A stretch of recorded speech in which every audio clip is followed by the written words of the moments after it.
kwa baraka zako Bwana. Ninakushukuru nikisema ni asante. Na kabili mtazamaji mahali ako Mungu, ukaweze kupatana naye katika jina la Yesu Kristo. Ninamtangazia ushindi, mtangazia kibali na mtangazia baraka katika jina la Yesu Kristo mwana wa Mungu aliye hai. Bwana, tukaweze kubarikiwa siku ya leo kwa jina la Yesu Kristo. Vile ambavyo Mungu umeniandaa kwa ajili Bwana ya kufungua watu wako, vile umeniandaa kwa ajili Bwana ya kunena neno lako ambao linaleta uzima, linaleta uponyaji. Hivyo Mungu nakushukuru na ninasema ni asante. Ninafunika mtazamaji mahali ambapo ako na damu Yesu Kristo. Ninanena Bwana uzima wako na ulinzi katika jina la Yesu Kristo. Asante kwa sababu ya neno lako Bwana. Nakushukuru ninasema ni asante. Pokea sifa na pokea utukufu. Watu wanapopona, watu wanapofunguliwa katika jina la Yesu Kristo, na zaidi ya yote watu wanapojua ukweli na ule ukweli unapowaweka huru. Ninasema ni asante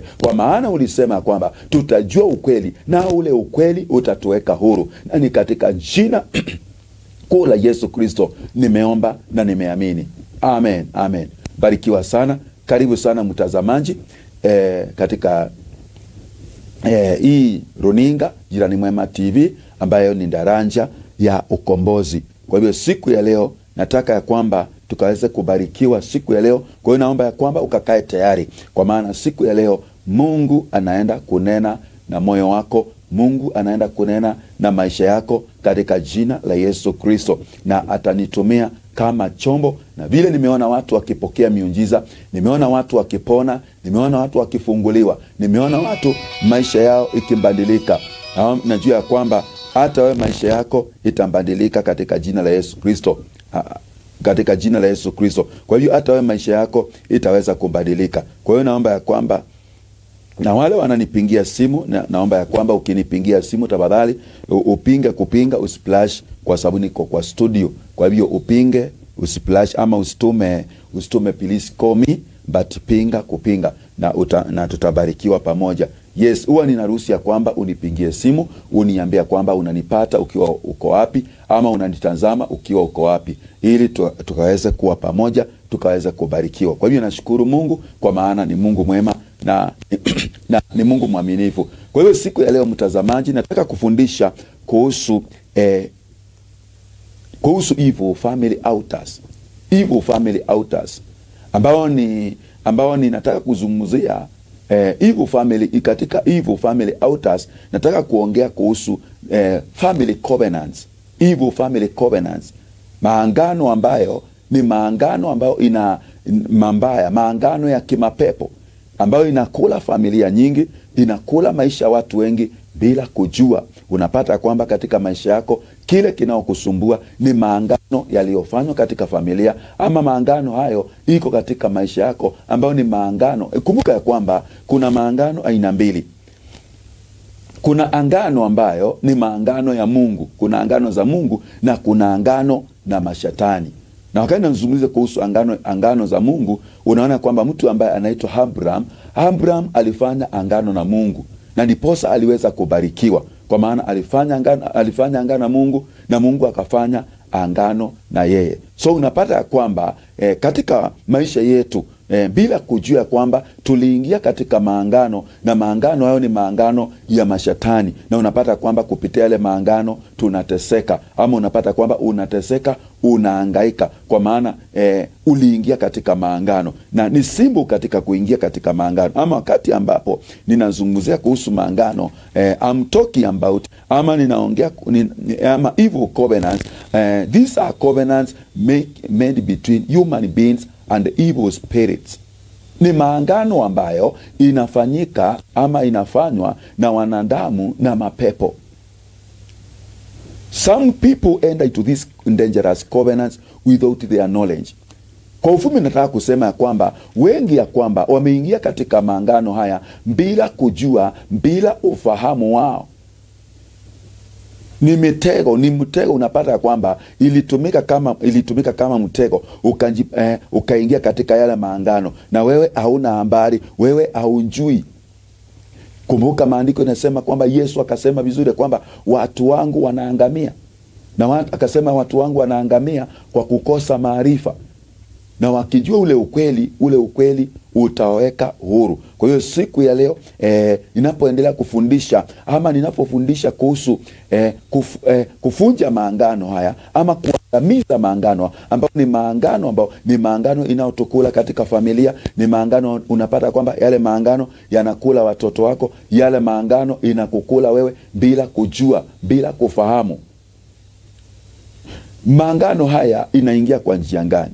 Unaweza ukaniambia mtume, unajua unaongea kuhusu maangano. Mimi sikufanya maangano na mashetani, mimi sikufanya maangano na mapepo. Ndio nakubali ya kwamba naweza kukubaliana na wewe ya kwamba haukufanya hayo maangano, lakini nataka nielezee haya maangano inaingia kwetu katika maisha, inaingia katika maisha yako kwa njia gani. Nataka kitabu cha Maombolezo ama Lamentation, kitabu cha Maombolezo sura ya 5 mstari wa 7 hadi wa 10.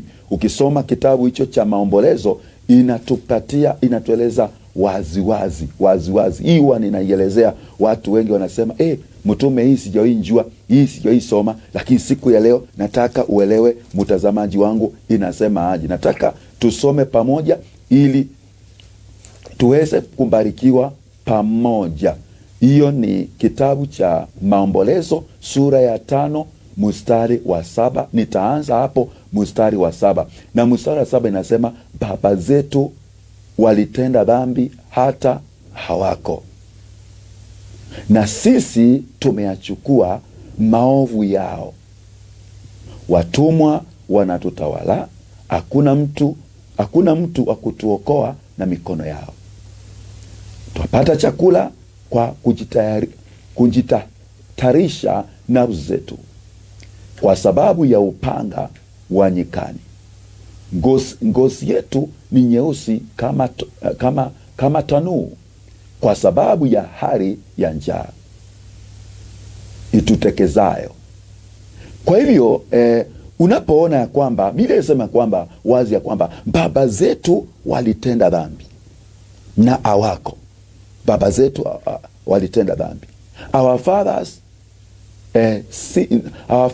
sinned and they are no more, but we are bearing their punishments. Wale waliotenda dhambi hawako, lakini sisi tunambeba mateso hayo, tunambeba hayo maovu ya kwamba waliotenda dhambi inasema kwamba hawako. Kwa hiyo Biblia hapa inaongea kuhusu ancestors, inaongea kwamba watu ambao hawako.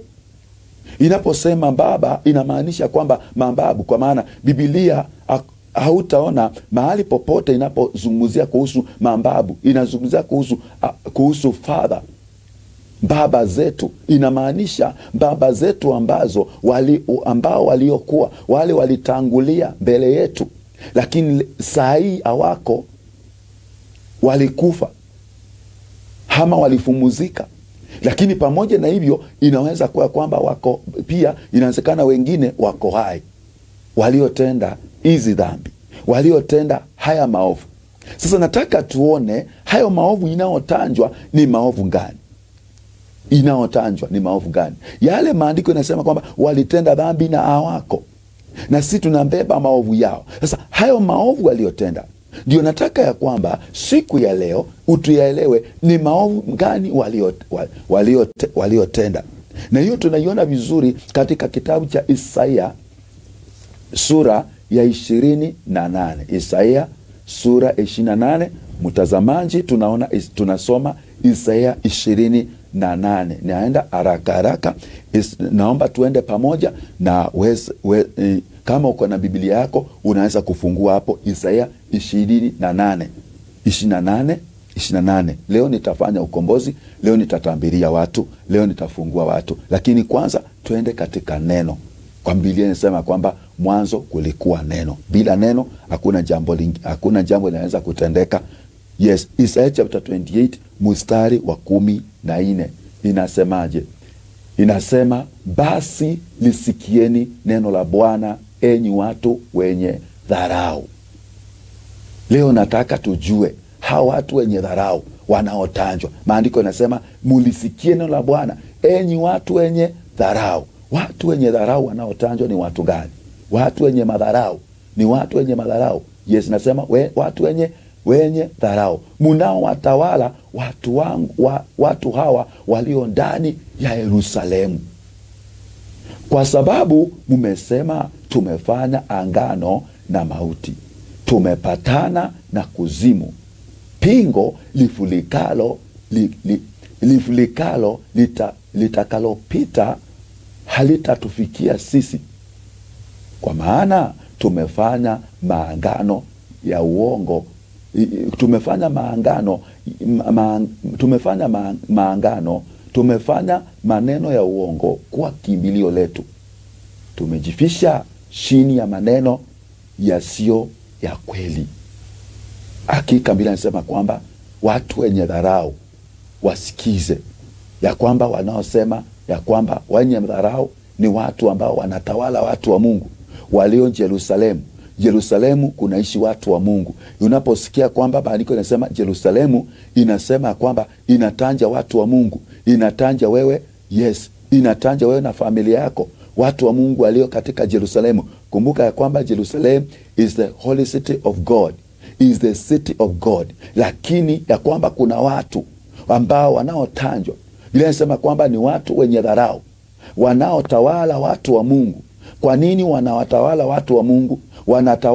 Wanatawala mpaka wa Kristo, wanatawala watu ambao ni waombezi, wanatawala intercessors, wanatawala watu wa Mungu ambao ni watu ambao wanatumikia Mungu. Lakini wanatawala kwa sababu walifanya maangano na mauti, walifanya maangano na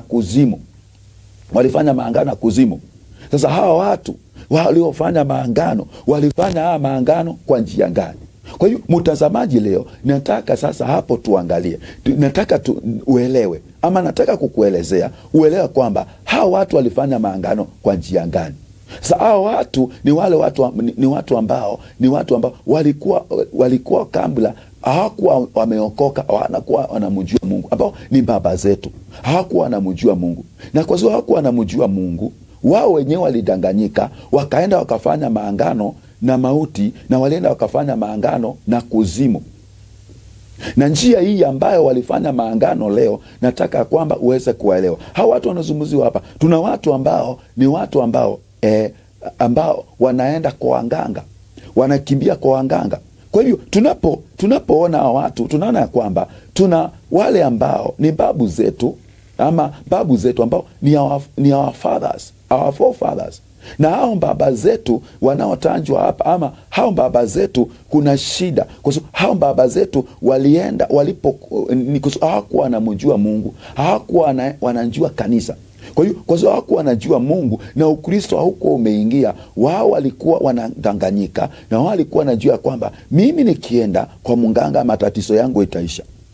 Kuna mambo kadhaa ambayo nataka pia nizungumzie siku ya leo, ya kwamba ilikuwa inafanya watu kwenda kwa waganga, ama kwa nini walikuwa wanaenda kwa waganga. Kuna mambo tofauti. Jambo la kwanza ilikuwa inafanya baba zetu waende kwa waganga, walikuwa naamini ya kwamba kwa waganga kuna uponyaji. Kwa hiyo wakiwa wagonjwa, wakiwa na magonjwa, walikuwa wanaenda kwa waganga. Na wanapoenda kwa waganga, si ati ya kwamba kwa waganga kuna msaada.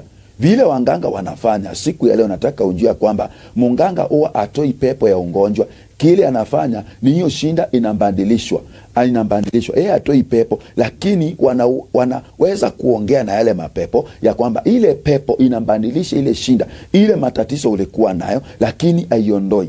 Kwa mfano, kama ulikuwa unaweza kupata kwamba umeenda kwa mganga ukiwa na shida ya kuumwa na kichwa, hiyo shida ya kuumwa na kichwa itaisha, itambadilishwa. Hiyo roho aongee nayo, upatwe na shida ya kuumwa na miguu. Ndio Biblia inasema hivi ya kwamba wale waendao kwa waganga, Biblia inasema kwamba kwao hakutakuwa mchana, yaani hawataona mwangaza. Wale waendao kwa waganga, kwa sababu waganga hakuna msaada uko pale. Kwa hivyo kuna wale walikuwa naenda kwa sababu ya hiyo, wanaenda kwa sababu ya magonjwa. Kama mtoto amengojeka, wanapeleka kwa mganga. Kuna wale ambao walikuwa naenda kwa maana wanaamini ya kwamba kwa waganga kuna baraka, Kwa hivyo wanaenda kwa ajili ya kuamini kuna baraka, which hakuna baraka. Kwa hivyo baba zetu hao wanaotanjwa hapa, kwa maana hawakuwa wanajua ukweli, hawakuwa wanajua Ukristo, hawakuwa wamepatiswa na Ukristo haukuwa umefika. Walikuwa pia na kuna wengine ambao sasa, kuna wengine ambao nao wamejichanganya, wako kwa kanisa leo na bado wako kwa waganga, wako kwa kanisa na bado wako kwa waganga. Pia kuna hao ambao wamejichanganya, unapata kwamba ako kwa kanisa na bado wako kwa mganga. Okay, jambo la tatu ilikuwa inafanya wengi waende kwa waganga, walikuwa wanaenda wakiamini kwamba kuna kinga, wakienda yani kukinga mboma zao ili wasirowe mambo ya mwana hiyo, watoto wasirowe. Ana sana sana wakianza kupata kuna mzee mmoja alikuja kanisani akaniambia, Apostle, mimi nilipoanza kupata mali, aliniambia shida yangu, aliniambia kwamba ninajua shida yangu mahali ilianza. Wakanianza nilikuwa nafanya biashara, na ile biashara ikainuka, ikanawili vizuri sana, ikawa inaendelea vizuri, nikawa napata mali nyingi na pesa mingi. Lakini kuna mtu aliniambia, wewe wacha nikupeleke mahali, kwa sababu unaona umeanza kupata mali, unahitaji kutafuta kinga. So ninakupeleka mahali ili uende ukatengenezwe. So akaniambia alipelekwa kwa mganga, na alipopelekwa kwa mganga aliniambia kwamba kile alipewa ndawa na akaambiwa hii enda uweke mahali ambao kalikuwa ni kama yani ilikuwa ni kama hunga. Kwa hiyo ilikuwa iko kwa karatasi, akaambiwa nenda ukaweke mahali. Baadaye akaniambia mtumishi wa Mungu, nilishangaa. Baadaye ndio nilikuja kujua kwamba nilichukua majini. Unaona sasa? But yeye akiwa pale hakujua kama anachukua majini. So akaniambia kuanzia pale biashara yake iliharibika, mambo yake ikaharibika, na akaniambia sasa hata nilikuwa na mangari, hiyo mangari mengine niliuza kama ni bei ya kutupa, nikashuka chini kabisa. Unaona, yeye hakuwa anajua, alindanganywa na mtu akamwambia acha nikupeleke mahali. So umeanza kupata mahali, kwa maana umeanza kupata mahali, umeanza kuinuka, na unaweza kufanywa, mtu anaweza kukufanya vibaya, unaweza ukarogwa. Kwa hiyo anaenda akatafute kinga, of which hapo ndipo aliishia, ama maisha yake, mambo yake iliharibikia. Huyo alikuwa ni biashara. Kama vile nimesema kwamba kuna wale walikuwa naenda kwa ajili ya property protection, ili aweze kulinda mboma ama biashara yake, mambo ya munaio. Kuna wale pia nao walikuwa naenda kwa waganga kwa ajili ya kushika kama mtu ameimbiwa, mambo ya munaio, kushika mwizi. Yes, nafikiria kwamba mambo ya munaio umeyasikia. Kuna wengine walikuwa naenda kwa ajili ya good luck. Kama mfano mtu anaenda safari ama anaenda kutafuta kazi, anaenda kwa mganga. Wengine hata wengine bado hata siku hizi unapata kwamba mtu anaenda kwa mganga hata mtoto wake asome. Na huyo mganga hata watoto wake hawako shule, lakini unaenda kwa mganga utengenezwe mtoto wako apite university. Na watoto wa mganga hata primary hawako soma. Sasa unaona mambo ya mna hiyo. Jambo lingine ni kwamba watu wengine ukiwa uko tasa, kama hauna uwezo wa kupata mtoto, ilikuwa inafanya waende kwa waganga. Jambo lingine pia ni divination, ama mtu kuambiwa mambo yake. Kwa hivyo mambo hayo ilikuwa inafanya baba zetu kwenda kwa waganga. Na nataka unisikize vizuri mtazamaji, ama unipate vizuri. Wakati wote ambao umeenda kwa mganga, ama wakati umetembea kwa mganga, ama mganga amekuja kwa mboma. Kama mganga amekuja kwa mboma, umetembea kwa mganga, kuna kitu ambao mganga lazima ahakikishe umefanya angano, ama umefanya angano. Elewa kwamba yeye ni kuhani wa shetani, ni kuhani wa kuzimu. Kwa hivyo yeye anatumika kukuunganisha na kuzimu. Na ndiposa unaona kwamba hata kama atakuitisha pesa mingi namna gani, atakuitisha pesa, atakwambia leta pesa fulani, leta pesa fulani, leta 10,000 mimi, atakwambia kwamba leta 20,000, lakini lazima akuitishe kitu kimoja. Lazima akuitishe kuku. Kuku ni ya nini? Pesa amekuitisha, anakwambia lete kuku. Atakwambia lete kuku ya mwili mmoja, atakwambia lete kuku ya black, atakwambia lete kuku ya white. Sasa anapokuitisha hizi vitu, wakati ambapo anakuitisha hizi vitu, nataka uelewe jambo moja, anakuitisha kwa ajili ya damu. So ile kuku itachinjwa, damu ile atapate, kwa maana akona mapepo yale demons anaoperate na demons ambazo wanaziita miungu yake. Hizi hazitaki pesa, zinataka damu ili muweze kufanya angano, mfanye angano. Biblia niko inasema kwamba walifanya angano na mauti, walifanya kwa hiyo njia. Unapata kwamba katika familia yenu kuletwa munganga, wewe ukulete munganga, umeokoka, ni sawa. Ama wewe unaenda kanisa, wewe umepatiswa, hiyo ni jambo mzuri sana, unaona, and congratulations for that. Lakini swali ni kwamba katika mboma hiyo kuletwa munganga akuje kuzunguka mboma, alipoletwa munganga, wakati alikuja kufanya angano na hiyo mboma, ndiposa aliitisha kuku, aliitisha kuku. Okay, leo pia nitazungumzia mambo, nitakupeleka uweze kuelewa ni kwa njia gani unaweza kuelewa kama kuna evil covenant ama kuna maangano inafanya kazi kwa maisha yako. Unaweza ukajua kwa njia gani. Leo nitakuelezea. So lakini kabla tufike pale, nataka nikuonyesha kwamba sasa wale watu ama maangano yale yanayofanywa katika mboma, kama maangano yalifanywa katika mboma, yule ambaye amefanya hayo maangano ataondoka. Nyinyi katika familia mutaanza kuteseka. Amujui kwa nini mnateseka, amujui kwa nini mnahangaika. Kumbe kuna mtu kumbe babu yako ama nyanya yako, yeye akifikiria kwamba anatengeneza watoto wake, anatengeneza mboma yake, kumbe alienda kwa waganga. Unajua kwamba kuna mboma ambazo hata siku hizi bado ziko. Unapata kwamba hiyo mboma uwezi ukatoka na kitu kwa hiyo mboma, uwezi ukatoka kwa hiyo kitu. Kuna mzee mmoja kwa kanisa alinipatia, akaniambia mtume, nikifundisha hii mambo, akaniambia mtume, hiyo mambo unaongea, akaniambia mimi nakupea mfano na kwetu. Akaniambia kwetu ulikuwa uwezi ukatoka na kitu kwetu, uwezi toka na kitu kwetu kwa mboma. So akaniambia kuna siku moja mafundi walikuja kufanya kazi hapo, na wakafanya kazi. Aliambia kwamba walikuwa wananjenga. So walikuwa wananjenga, walijenga, wakamaliza kujenga, wakakuja wale wa roofing. So hawa roofing walipokuja wa roofing, kawaida wale wanakuja ni carpenters. Kwa hiyo wakakuja wale wamejua mambo ya roofing, wakafanya kazi hiyo siku. Sasa jioni wakitoka, wanatoka waende. Sasa wakaangana na baba yake, wakamwambia okay, uache salama, na nyinyi muende salama. So na wakapewa haki yao. Lakini walipoenda, wakifika kwa gate, walikuwa waine. Wakifika kwa gate, mmoja akarudi nyuma. Alipofika kwa gate, alipata kwamba gate, anaona ukuta weusi. Alafu nguvu zingine zikamrudisha nyuma, akarudi nyuma tena kwa mboma. Aliporudi nyuma kwa mboma, baba yake akaulizwa na baba yake, we kwa nini umerudi? Akasema, mimi nimekuta hakuna njia kwa gate, nimeona ukuta weusi. Akaulizwa, nini umechukua hapa? Akasema, hapana, mimi sijachukua kitu. Kaangalia mifuko, hakuna kitu.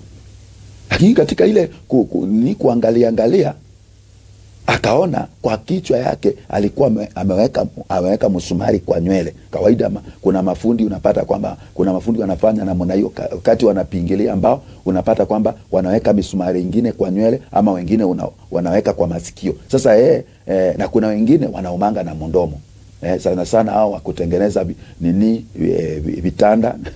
vitanda ama furnitures, kuna wale unaona wakipingilia misumari anaweka kwa mdomo. Okay, sawa. Sasa tuko kwa hii ya kwamba akaambiwa, hebu toa hii msumari umeweka kwa nywele. Akatoa ile msumari. Alipotoa ile msumari alikuwa ameweka kwa nywele, kwa kichwa yake, akaweka ile msumari, alitoka na alienda.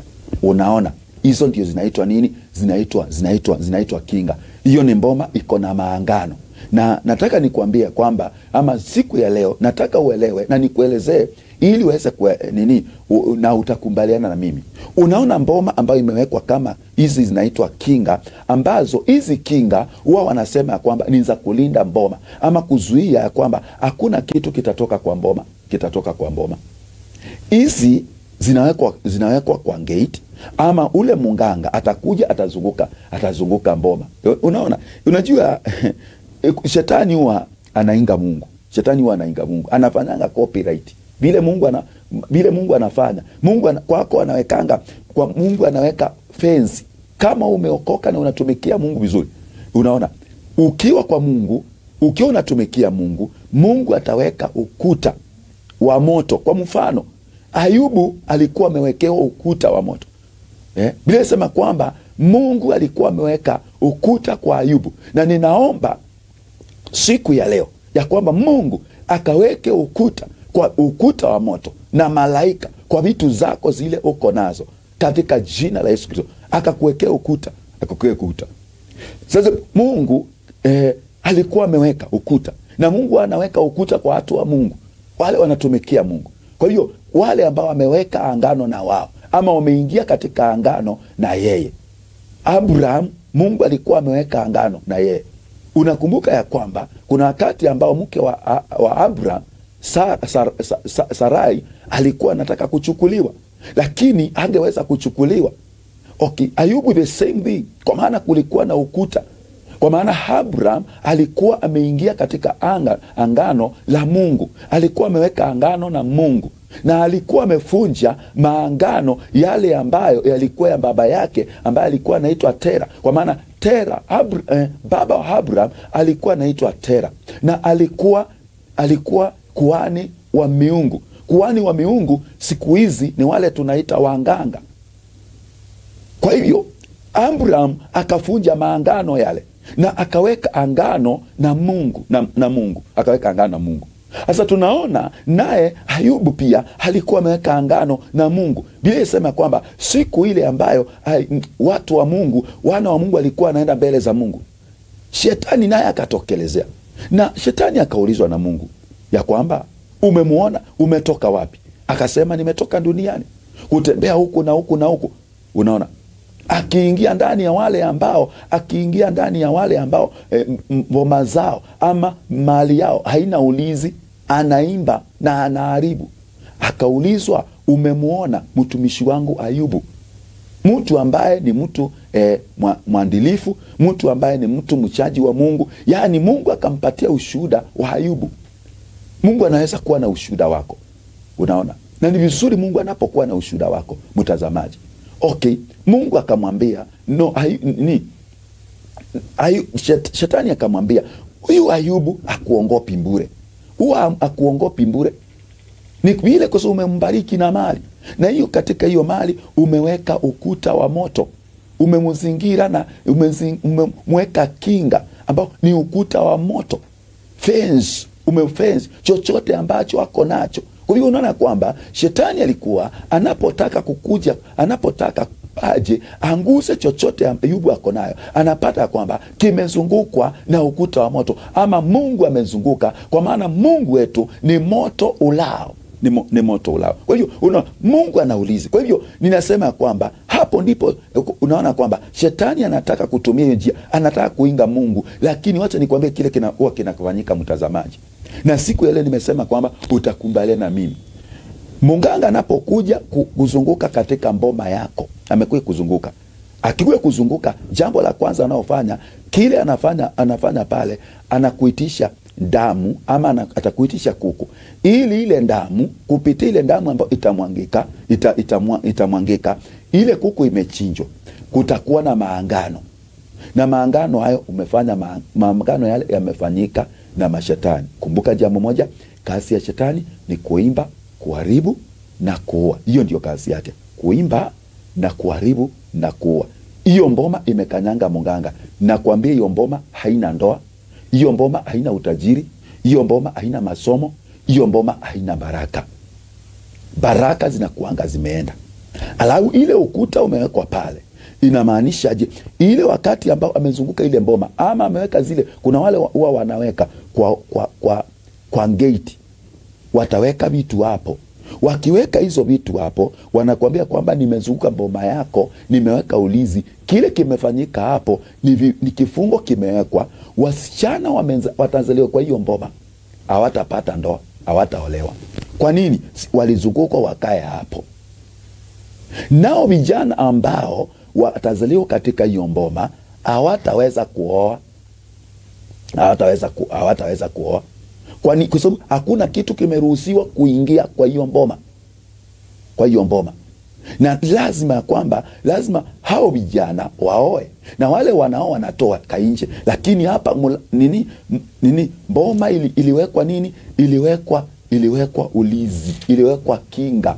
Kinga hii iliwekwa ambao ni kinga cha ufalme wa giza walioweka pale, ni kuzuilia kwamba hakuna hata mwanamke akiolewa pale atakaa. Utapata kwamba pale hakuna ndoa. Utapata pale wale mkitoka pale mutoke kwa hiyo mboma, munaenda kutafuta kazi, utapata kwamba amupati kazi, munang'ang'ana. Hii jambo unaweza kuangalia, unaona katika mboma, unatazama, unakuta kwamba wewe na brother zako ama your sisters, unashangaa, unaona hakuna mmoja ambaye ako na kazi. Mulitoka mkaenda mjini kutafuta, wengine wakaenda Mombasa, wengine wako Nairobi, na wengine wako Nakuru, tofauti hata wengine. Lakini unapata kwamba hawapati kazi. Kwa nini wasipate kazi? Kwa sababu kile kinaowakula ni maangano yaliyowekwa katika mboma. Yule mtu kama ni babu yako alilete munganga, umetoka kwa hiyo familia, alimwambia nataka ukuje unitengenezee mboma yangu. Kwa hiyo alipokuja, alipomwanga damu, alipokuja akapeana ile kuku, ile damu ilipomwangika, ni maana ya kwamba chochote kiko katika hii mboma nimepeana kuzimu, ama nimepeana kwa shetani. Kwa hiyo yale maroho yamepewa. Hiyo ni maangano. Watoto wamepewa, wajukuu wamepewa, kila mtoto atazaliwa pale. Na hapa ndipo matatizo mengi inatokelezea. Hapa unakuta ya kwamba nimekuambia kwamba unapata katika familia nyote katika mboma mumeoleo nyote mko wasichana 4 ama mko wasichana 6, na wao wasichana hamuolewi, lakini hao wasichana wanafanya nini? Wanazaa. Wengine wako na watoto 2, wengine 4, wengine 1, lakini unapata kwamba hata akienda kuolewa hakuna mmoja anakaa kwa ndoa. Kinaowasumbua ni maangano. Kuna maangano ilifanyika kwa mboma, kuna maangano. Kumbe wasichana walipeanwa kwa marine spirits. Kumbe wasichana wale walipeanwa. Kile unahitaji ni ukombozi. Nimekomboa wengi, nimeombea wengi, nikawafanyia ukombozi na wakapata ndoa. Na hapa ndipo unaona wakati ambapo ama wakati ule ukombozi, wakati unaendelea, yani unashangaa, kwa sababu wakati wanakombolewa unasikianga ile mapepo inaongeanga. Yes, mapepo huwa inaongea, shetani huwa anaongea. Kwa hiyo wakati wanakombolewa, ile mapepo wanaanza kuongea. Unasikia ukisema unaona wanasema huyu ni wangu. Ukisikia maroho ama mapepo ikisema huyu ni wangu, inamaanishaje? Inamaanisha kwamba shushu yake, babu yake alienda kwa munganga, na alipoenda kwa munganga, yeye mwenyewe si atuwalaumu, kwa maana hawakuwa wanajua ukweli. Wao walikuwa wanafikiria kwamba wanatengeneza mboma zao. So alipoenda kwa munganga, akasema nataka unitengenezee mboma yangu, nataka unitengenezee watu wangu. Kwa hivyo wewe unapozaliwa katika ile mboma, kumbuka ya kwamba kuna ile coven, kuna ile damu, umetoka kwa hiyo laini ya babu, hiyo laini ya damu. Kupitia hiyo damu wewe mwenyewe umefungwa. Kwa nini? Kwa sababu shushu yako alienda, babu yako alienda, maybe hata ni wazazi wako walienda, kabla wajue Mungu ama waingie kwa kanisa. Swali ni, mlipoingia kwa kanisa, mlijoini kanisa, mkaingia kanisa, mkapatiswa, lakini swali ni, maangano yale ilifunjwa? Unajua Yesu alikuja kukomboa. Yesu alikuja kukomboa wale wanaomwamini. Yesu alikuja kukomboa watu wake. Na ndio Yesu akasema kwamba watu wangu wanaangamia kwa kukosa maarifa, lakini wakijua ukweli, ule ukweli utawaweka huru. Yesu hakusema watu wengi, alisema watu wake, yani watu wa Mungu wanaangamia. Lakini nasema ya kwamba siku ya leo unaweza ukachukua hatua na ukasema katika jina la Yesu, ninakataa kuangamia, sitaangamia, nakataa kuangamia. Hiyo namba unaona kwa skrini. Unaweza ukanitumia ujumbe mfupi, uniambia Apostle Mutume, nataka uniombee jambo hii. Na pia kama unahitaji kukuja, unaweza kuja 1-on-1. Tuko Nairobi, ama tunapatikana Nairobi Kayole. Kanisa inaitwa Apostolic Glory Church. Tunapatikana Nairobi Kayole. Pia unapopinga, hizo namba zetu huwa ziko pale, ama hizo namba ni za kanisa, unaweza kupewa direction, unaweza kukuja. Tuko Kayole, mahali panaitwa Kona.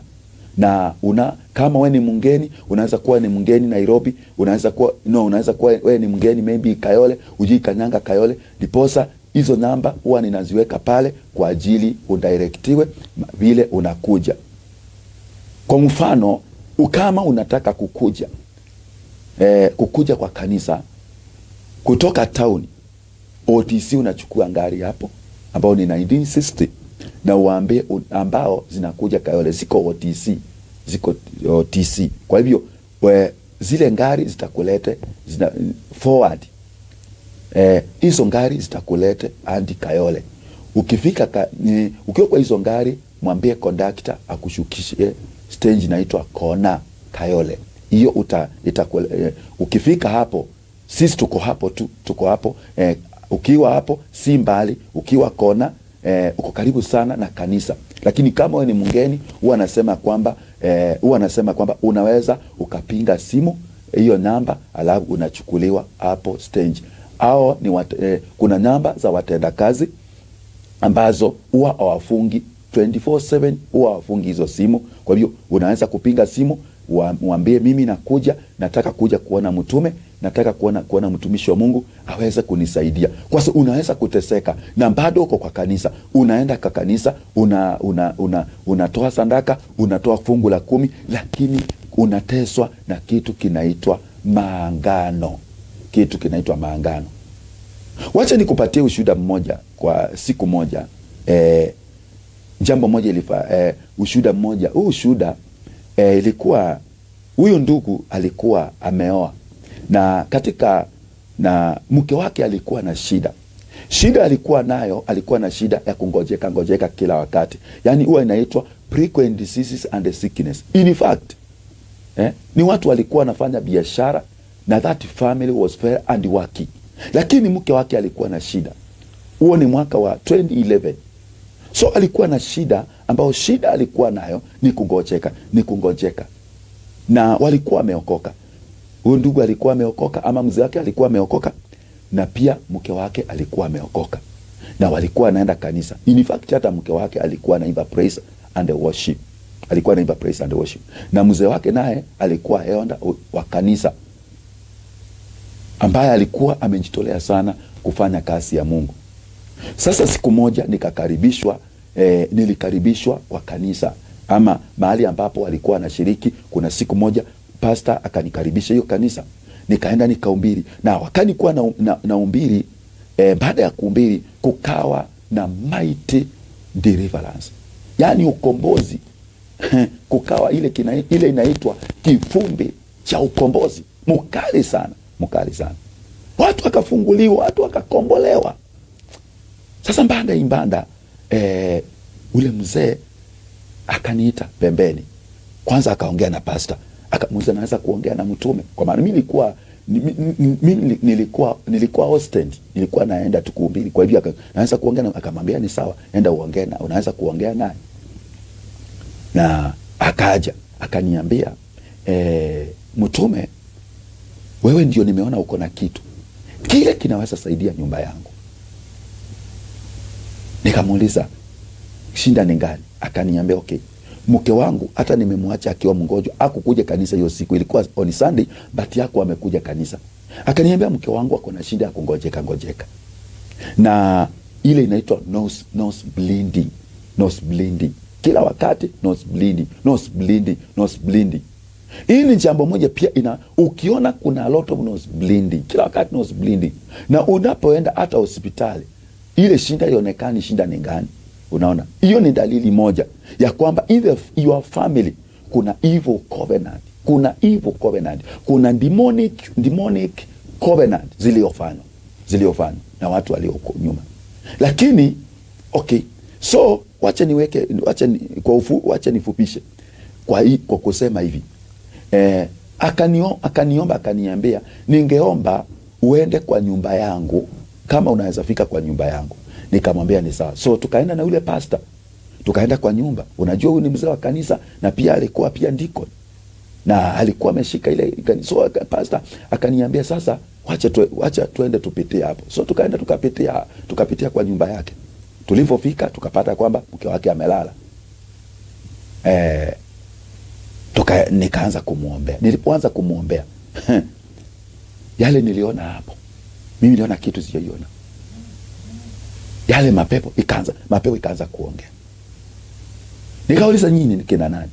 Wakasema sisi ni majini. Sisi ni majini. Akaambia, sasa sisi ni majini. Nyinyi ni majini. Nikauliza, na nikamwambia basi ondokeni mumwachilie. Nyinyi ndio mnamtesa. Tunamtesa. Wakasema sisi hatuendi. Okay, hiyo ni lugha ya mapepo. Akasema sisi hatuendi. Nikamwambia, kwa nini hamwendi? Akasema sisi, huyu alikunywa damu yetu. Sasa nikaongeukia mzee, nikamuuliza mzee wake amesikia. Akaniambia, unajua huyu alikula ngata. Kuna munganga Ukambani huwa anapea watu ngata. So sitatanja ni nani. Lakini na sijui kama ako ama alikufa. Lakini akasema huyu alikula ngata kwa nani? Akaniambia alienda kakula ngata kwa nani. Okay, sawa. So nikamuuliza, na kwani hiyo ngata inakuanga? Akaniambia inakuanga mchanganyiko wa damu ya mbuzi, mimi hata na vitu zingine. Okay, ni sawa. Nikamwambia, sasa nina kanzu maangano yenu na damu ya Yesu. Nina kanzu maangano hayo na damu ya Yesu. Yakasema, sasa tutaenda, kwa maana wewe ni moto sana, unatuchoma sana, lakini tupatie wiki 2. Nikawaambia hata wiki 2 siwapei.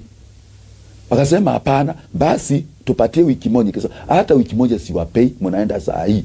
Tupatie siku 2, nikamwambia mnaenda saa hii. Tupatie 5 minutes. Hata 5 minutes mnaenda dakika hii. Na wakatoka, wakasema tumekubali, wewe umetumaliza mambo yetu. Na akakombolewa. Na kutoka hiyo siku huyo mama hakungojeka tena. Mambo ya magonjwa kila wakati kungojeka, kila wakati magonjwa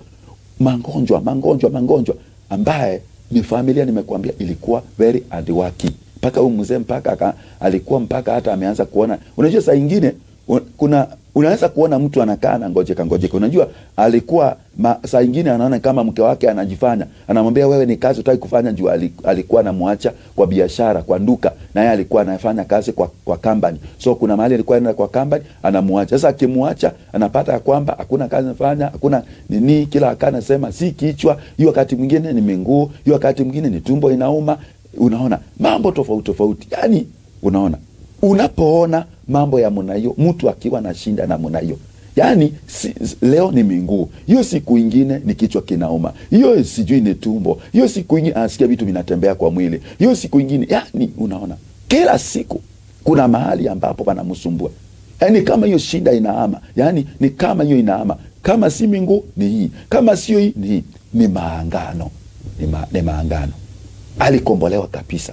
Na nashukuru, akasema akatoa sandaka, nikafunja hiyo maangano kabisa. Mzee wake huyu ndugu alitoa sandaka, nikamwambia hapa tufunje hayo maangano kabisa. Tukafunja hayo maangano na hiyo nyumba ikakombolewa na wanaelea vizuri sana. Utukufu ni kwa Mungu. Kwa hivyo nilikuwa nasema kwamba vile maangano, kuna maangano inaingia kwa njia hiyo. Unaona sasa, okay, hiyo inaitwa ngata kwa hiyo ngata ni Kifaransa. Hiyo ni Kifaransa. Hiyo inajulikana na Wakamba. Lakini nimeshangaa sana because hata kwa kanisa nimepata kwamba hata si Wakamba peke yao, ingawa tu mara mingi hizo vitu vinakulwa.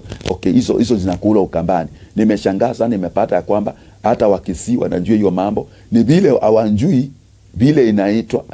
Wao unaona, nimepata wengine wananiambia sisi tulipelekwa, na ukielezea vile anaelezea, yule ambaye anaelezea anasema kweli hiyo kitu ndio nilikula, lakini sisi hatukujua ni nini, lakini tuliambiwa tukikula hii tunakula, hatuwezi rogwa na hatuwezi rogeka. Hiyo ni uongo. Unapoenda kwa munganga, wacha nikuambie wazi, unapoenda kwa munganga ukule, ukisema kwamba unakula ngata, usirogwe. Na kuambia unadanganywa. Shetani kazi yake ni kuimba, kuharibu na kuua, na ni mbamba wa uongo. Ukienda kwa munganga hati anakuzunguka usirowe, kile kinafanyika ni hiki. Unaenda kwa munganga akakuroge ili usirowe. Kwa maana already wewe unarogwa usirowe, kwa maana umesharogwa. Angalia maisha yako vile inaendelea. Hakuna kitu kwa maisha yako. Hata yule akuroga ataroga nini? Hauna kazi, hauna mbele na nyuma, unang'ang'ana. Unajua kuna mchawi mmoja huko nyumbani kwetu, alikuwa anakuuliza, alikuwa akitembea kwa mboma, ama akikutana na wewe unashtuka, unaanza unaniongopa na nini? Ninaroga. Yes, huwa ninaroga, lakini naroga watu wako na vitu, wewe hata una kitu. Naroga nini? Kama ni kwa mboma anakuuliza naroga nini, wewe hata una ng'ombe, hauna mbuzi, hauna nini? Naroganga watu wako na kitu. Ingawa pia alikuwa naroga tu, akikwambia ni hizi kuku tu ndio umebaki nazo, hizo kuku ametanja zinaanza kukufa kuanzia hiyo siku. Unaona sasa, hii mambo nakwambia ni mambo ya ukweli. Maangano inatesa watu.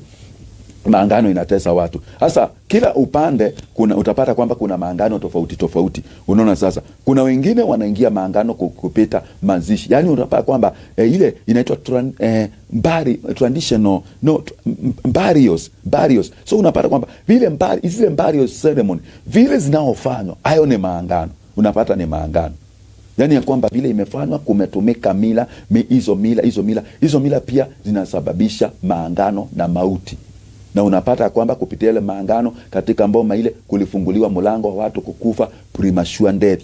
Watu wanakufa hivi na watu wajeijua kumbe hii mambo tunaofanya, kumbe hii tunasema kwamba ni mila, kumbe tunajiingiza tunajiingiza kwa shinda. Zingine pia watu wanaingia katika maangano ambao bila kujua, ama evil covenant ni through traditional circumcision. Nimesema unaweza kupinga simu ukaniambia kwamba unanipata ukiwa uko wapi. So huyu nashukuru Mungu kwa sababu anaelezea, anasema kwamba zile ndoto zote nilisema, amesema ndoto 4, akasema exactly maisha yake iko hivyo, na anasema kwamba mtume vile ulitafsiri ndoto iko hivyo na mimi sikujui, lakini ni kama uliona maisha yangu. Yes, unaweza pata kwamba nizungumzia mambo ya ndoto, na huwa wakati mwingine pia na huwa ukitaka tu huwa zinawekwa zinarudia, na bado nimesema kwamba ninaendelea kutafsiri ndoto, kwa maana niko na ndoto 250 zile ambazo niko nazo. Nitapeana ndoto 250 already. Nafikiri ya kwamba nimefikisha sikumbuki nafikiri nilifikisha 100, ni kama 100 hapo, siko sure, lakini niko na ndoto 250 na nitaendelea kutafsiri ili angalau kila mtu ile ndoto huwa anaota aweze kuelewa. Nilisema kwamba nilianza kwanza sana zile ambazo ni common, kama hiyo ya simba, ukiota unakimbizwa na simba ama umevamiwa na simba, sikuzungumzia ambao pia ni very serious. Unapoota na nini na kiroko ndai, mambo ya mwana hiyo. So hiyo yote nitaweza, wewe endelea tu kutazama Jirani Mwema TV, hizo ndoto zote utaweza kuelewa. Na pia nikasema kwamba unaweza ukanitumia ujumbe mfupi uniambie zile ndoto zile umekuwa ukiota, na kama zile ndoto utaona kwamba zile ndoto ni kwamba ni very serious. Kama huyu sasa, huyu naomba ya kwamba aweze, nimemwambia akuje anione 1-on-1, mambo yake ni very serious, mambo yake ni very very very very serious, kwa maana ameingizwa deep, anahitaji akuje nimufanyie total deliverance for the glory of God. Kwa hivyo nasema kwamba nashukuru Mungu, tunaendelea na kubarikiwa. Kuna mahali nilikuwa nimefika, kabla nipingiwe hiyo simu, nilikuwa nisema kwamba najua kwamba watu wametuma maujumbe, lakini tafadhali sitaweza kusoma, lakini sitaweza kusoma maujumbe yenu, kwa maana nataka nifundishe leo kuhusu evil covenants, ama nataka nizungumzie kuhusu evil covenants. Lakini yule wa kupinga simu unaweza kupinga, lakini sawa, ya muhimu sana leo tuko kwa topic ya muhimu sana ya maangano haya. Kwa hivyo unaona vile ambavyo amekuwa amenielezea, Mungu amenifunulia kile kinamkula. Nimeona wanganga na nikamuuliza, akaniambia yeye akwenda kwa wanganga, lakini akasema kwamba shushu yake akiwa mdogo wanganga walikuwa wanapitania hapo kwake, walikuwa wanapitania hapo anawalete. Hiyo ni jambo nimezungumzia. Nikasema kwamba kama mboma ile iliwekwa, hiyo ililetwa munganga na akazunguka pale, hata ukitoka uwezi kubarikiwa, kwa sababu Biblia inasema kwamba utabarikiwa ukitoka na ukiingia. Hasa kwa gate kuliwekwa uchawi, kuliwekwa vifungo, kuliwekwa maangano. So unapotoka unapata ulitoka, unaona, unatoka hata ukienda wapi huwezi kufanikiwa. Nimeona watu ambao mtu anatoka anaenda wengine wanaenda hata Amerika. Juzi kuna mama alikuja na kaniambia ako na watoto. Nashukuru ni mama ambaye amebarikiwa, kwa maana ako na plot zake, ako na mali yake, ako na plots. So akaniambia ako na watoto wake walienda Amerika, na ni watoto watatu, vijana wawili na vijana ni wawili na msichana mmoja. Lakini akaniambia imagine tangu waende Amerika, hata kazi hata ya kupeleka mkokoteni hawakupata. Sasa akaniambia watoto wamekuwa mzingo kwangu. Akaniambia for 3 years hawajipata kazi hata ya kusukuma mkokoteni. Hata ya kusukuma mkokoteni hawajipata. Sasa akaniambia yeye ndiye anawalipia nyumba. Unaona? Ni mama amebarikiwa. Nasema ni tajiri. Ukiona mtu analipia watoto watatu nyumba Amerika, Amerika ni tajiri, na anawasimamia mpaka chakula. Unaona? Kwa sababu yule anakuhost, kama ni mtu anakuhost Amerika, anakuhost, hawezi kumbali unaendelea kukaa hapo. Anakuambia wewe jipange. So akaniambia alikuja na machozi, alikuja na uchungu. Akaniambia sasa watoto mimi sitaki maneno ya kwamba ni walienda Amerika, nilingarimika wakienda Amerika, alafu sasa nawalipia nyumba. Miaka 3 imeisha akiwalipia nyumba, akisimama na wao. Akaniambia hata sasa nimeanza kunifanya, hata nimeanza kuwa na mandeni. Juu sasa lazima niwahurumie, lazima niwasimame nao, ni watoto wangu. Si mnaona sasa? Kwa nini? Inaonekana ya kwamba kuna, ndio nikamwambia hayo ni maangano. Kuna maangano. Na maangano haya ndio inatesa watoto wako. Na wakati ambao nikaomba na yeye, watoto walifunguliwa, wakapata kazi. So nashukuru Mungu kwa sababu ya hiyo. Nampa Mungu utukufu. Haya maangano ni very serious. Ukitoka kwa mboma umetoka. Na je niseme ya kwamba most of the families ama most of the homes wanasumbuliwa na hizi. Unatoka wewe ujui, kumbe unatoka kumbe wewe kuna maangano kwa mboma. Na pia ndio nilisema kwamba unapoona kwamba unaota kila wakati uko nyumbani, unaota ukiwa hata uotangi na kule uliolewa, unaotanga na kule ulizaliwa. Na katika ndoa uko na miaka 10, uko na miaka 20, na unaotanga tu uko na miaka 4, lakini unaotanga na kule ulizaliwa. Unaotanga ukiwa uko shule. Inamaanishaje? Inamaanisha kwamba kuna maangano. Unaonyeshwa Mungu anakufunulia tu kile kinafanya usipate kazi, kile kinafanya usiendelee kwa maisha yako. Ni village, ni hapo kwenu. Ni mchanga ambao ulimwangiwa, ule mchanga ulipokea ile ndamu. Mababu akamwangiwa ile ndamu, akaambiwa kunyweni hapo. Uliona kwamba kuna watu wengi wanafungwa na maroza mababu. Maroza mababu, hapo ndio maangano inatokelezea. Kwa maana yule ambaye alileta munganga hayuko. Hapo ndio unasikianga. Mara nyingine unasikianga mtu anakombolewa, unasikia ile maroza. Nyinyi nasema sisi ni mababu. Sisi ni mababu. Sisi hatukuwa na kitu, tulikuwa maskini. Kwa nini wapate pesa? Kwa nini afanikiwe? Sisi hatukusoma. Kwa nini watoto hao wasome? Tulifunga masomo, hao watu wasisome. Hakuna mboma ilizaliwa hati hiyo mboma ndio ilizaliwa wajinga. Yaani hakuna mmoja anaweza akasoma angalau akapata kazi kwa serikali, akapata kazi mzuri, akaendelea maishani. Hakuna mboma. Mimi nasemanga hakuna mboma ya masikini. Hakuna ati hii mboma ndio hii mboma ndio ilizaliwa watu wawe maskini. Hii mboma ndio ilizaliwa watu ambao hawezi kusoma. Hakuna mmoja anaweza kusoma.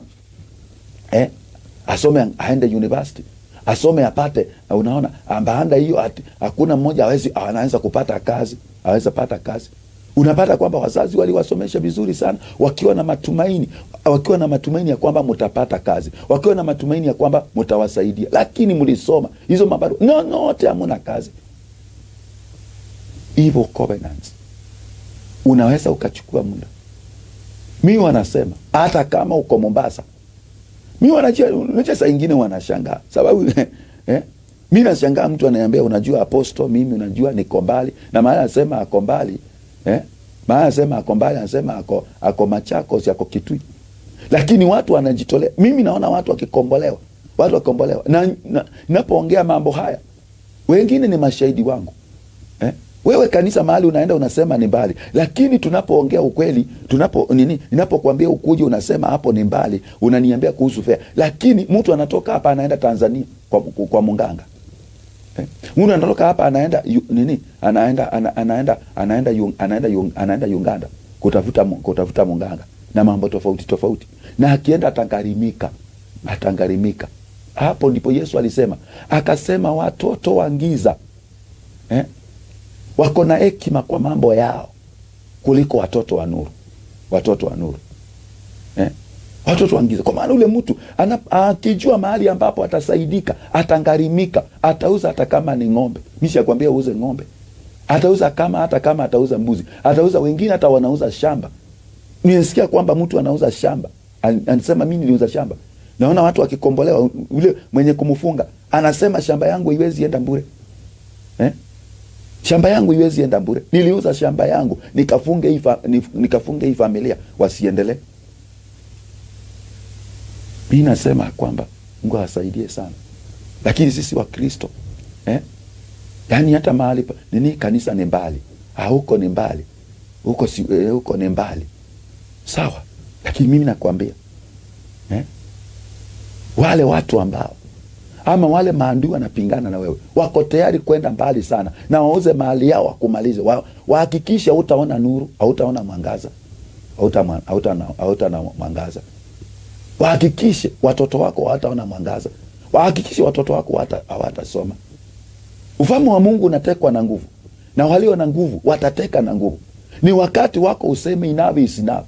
Wache niende nikaone mtumishi wa Mungu. Nitaenda kuona mtumishi wa Mungu. Mimi nasema kwamba saa nyingine nasema kwamba kuja ujaribu ili uone. Usiweze kusema kwamba unajua hii mambo tunaambiwa ni uongo. Wewe si ukuje. Mimi nasema kwamba hata kama unaweza kusema unajua apostle, mimi nenda kwa mtu fulani, nikaenda nikaombewa sikuona tofauti, nikaenda mahali fulani nikaomba tofauti, nikaenda hata nilienda maybe hata Tanzania ama Uganda.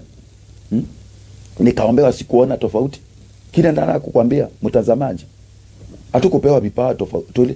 Hatukupewa vipawa the same. Labda wewe ulienda ana hiyo kipawa. Hakuwa na hiyo kipawa ya kufungua. Unaona? Mimi naweza kukwambia hivyo. Mimi hiyo. Lakini kile nataka kusema ni kwamba maandiko yanasema kwamba tumtafute Mungu bila kukata tamaa. Luke chapter 18 verse 1. Yesu akawaambia wanafunzi, tafuteni Mungu bila kukata tamaa. Ombeni bila kuchoka. Ombeni bila kuchoka. Hata Mungu anaangalia bidii yako. Nimeona watu wengi wananiambia apostle, mimi nikikuja uniombee, nikikuja unifanyie ukombozi, nikikuja kwa hii kanisa, nilikuwa nimeenda kwa watu wengi sana. Nilikuwa nimeenda kwa wanganga, nilikuwa nimeenda kwa watumishi. Ni sawa. Lakini kwa nini usichoke? Mimi nataka unikwambia kwamba don't give up. Don't give up. Inasema kwamba tumkaribie Mungu na atatukaribia. Tumtafute Mungu na ataonekana. Kwa hiyo nataka kusema kwamba usichoke, usikate tamaa. Usiseme nimefika mwisho. Kabla mtazamaji, kabla useme umefika mwisho, akikuja unione. Kuja kanisani. Wednesday ninaibada ya ukombozi. Kabla uchukue hiyo useme acha nikunywe dawa nitoe uhai. Na kuomba ukuje tu unione. Ukuje tu. Ukuje ibada ya Wednesday ya ukombozi. Ama ukuje tu Jumapili. Kama Jumapili ndio unaweza kupata nafasi. Unataka one on one, kuja siku ya Tuesday. Kuja siku ya Tuesday kuanzia saa 2. Hiyo ni siku nimeweka a special day. Unakuja kuniona, unakuja kuniona one on one, yes. Unakuja nini? Na nisema kwamba kama unataka kubuka appointment, unambuku mapema. Kwa maana watu wanakuwa wengi. Kwa hivyo, unambuku mapema. Yes. Kwa hivyo, Mungu abariki sana. Nimesema kwamba hayo maangano. Nilikuwa nazungumzia kuhusu haya maangano. Nikasema kwamba lazima tuangalie. Ni wapi shida iko wapi? Nikasema kwamba kuna maangano inaingia ama maangano kupitia traditional circumcision, kutairiwa kwa njia ya kienyeji. Lakini unajua sasa saa hii hiyo circumcision imeisha. Lakini unapata ya kwamba nao wale watu wakitairiwa kuna kimila kinafanyangwa. Inafanyangwa. Niliona siku moja familia fulani wao wakifanyiwa hiyo nini, kuna kuku inachinjwa, kuku si kuku, mbuzi inachinjwa, kijana akitairiwa, hiyo damu inamwangwa, ati huyu kijana mambo mengi ati atapona haraka, na hiyo damu inamwangiwa mapepo, Biblia inasema aje? Nataka nini hiyo damu inaomwangwa, damu inapomwangwa, nataka 1 Corinthians Biblia inasema kwamba damu ya kumwangwa. Unajua mimi kuna mtu pale, kuna mtazamaji pale anasema, wewe mtume, hiyo mambo unasema hatuyaamini. Wacha nikuonyeshe, wacha nikupeleke kwa neno. Inasema hivi ili ujue siku ya leo, ujue 1 Corinthians, nataka tuangalie 1 Corinthians chapter 10 verse 20. Kama uko na Biblia yako inasema, hata wewe soma uone, soma uone. 1 Corinthians chapter 10 verse 20, mstari wa 20 inasema, sivyo lakini vitu vile vitoavyo sadaka wavitoa kwa Shetani, wala si kwa Mungu. Nami sipendi nanyi mshirikiane na mashetani. Amwezi kunywa kikombe cha Bwana na kikombe ya mashetani. Paulo alikuwa anaelezea,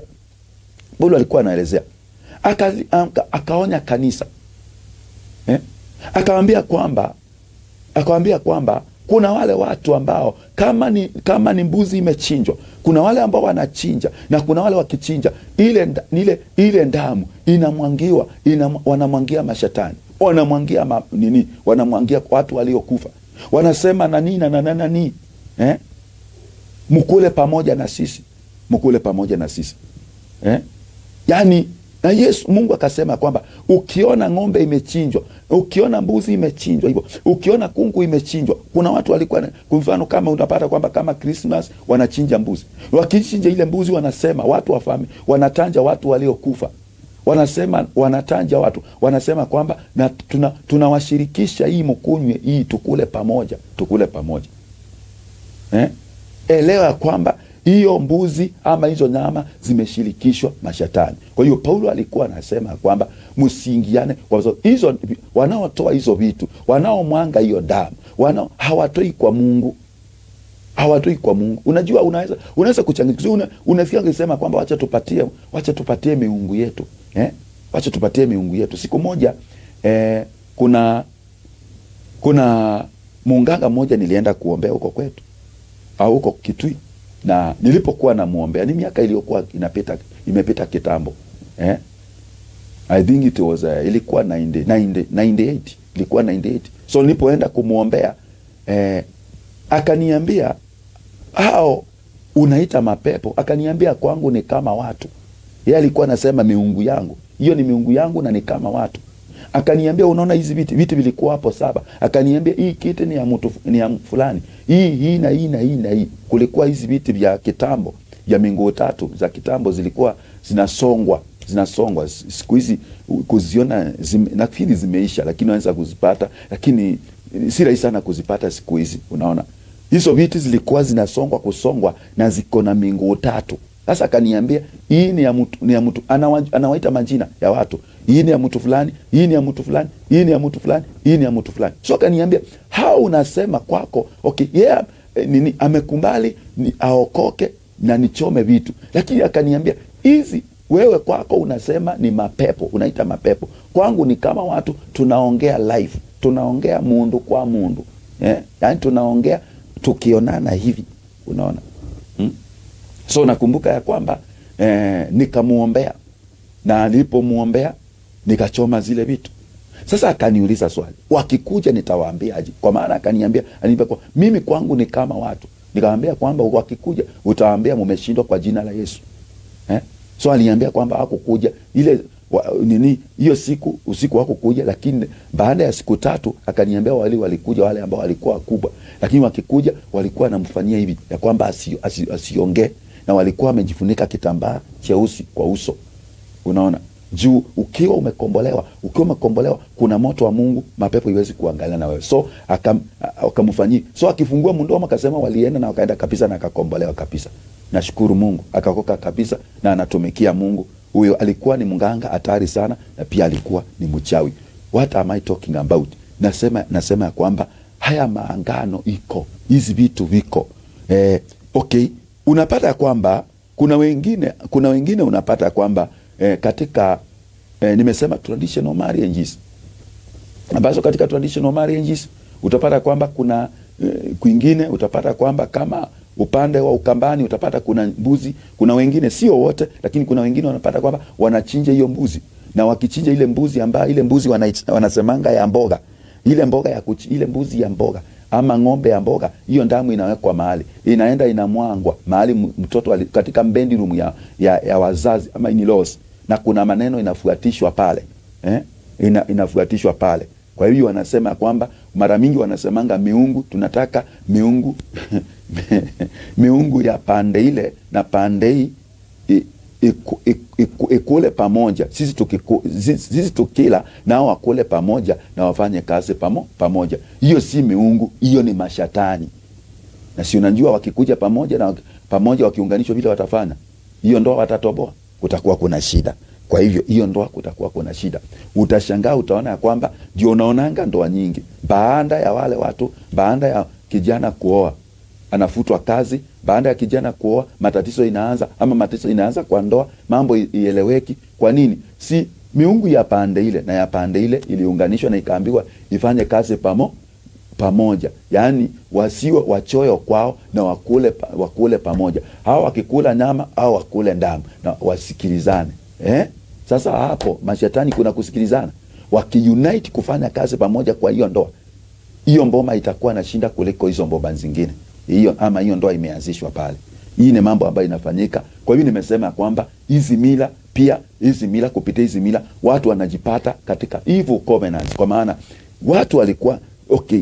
Ninataka nijibu swali ama nataka nielezee, kwa maana kuna mtu ambaye ameuliza Apostle, unasema tulifanya maangano na mauti. Maangano na mauti inaingia aje? Maangano na mauti inaingia kwa hiyo njia. Nilisema kwamba shetani ni mwerefu, ni mjanja sana. So ile unjanja wake anatumia njia ambayo wewe haunjui. Kama ya kawaida unapata kwamba uliingia kwa mitego, unapata kwamba umeingia kwa mitego, unajipata uko na shida. Sasa hapa kuna mambo kadha wa kadha, ama kuna ili ujue, unaweza kujuaje ya kwamba kuna evil covenant katika kuna maangano. Inahitaji ya kwamba ukombolewe ama ufunguliwe. Mimi nimekuambia najua kufunja hizo maangano, kwa maana Mungu aliniita kukomboa watu wake, na nimefungua watu wengi, na watu wengi wamesaidika na wakapokea total deliverance. Unaweza ukafunguliwa katika jina la Yesu Kristo. Na nikasema kwamba ukombozi utafutwa. Kwa hiyo kuna mambo kadha wa kadha. Jambo la kwanza unaweza kujua ninapoelekea kumalizia mafundisho ya leo.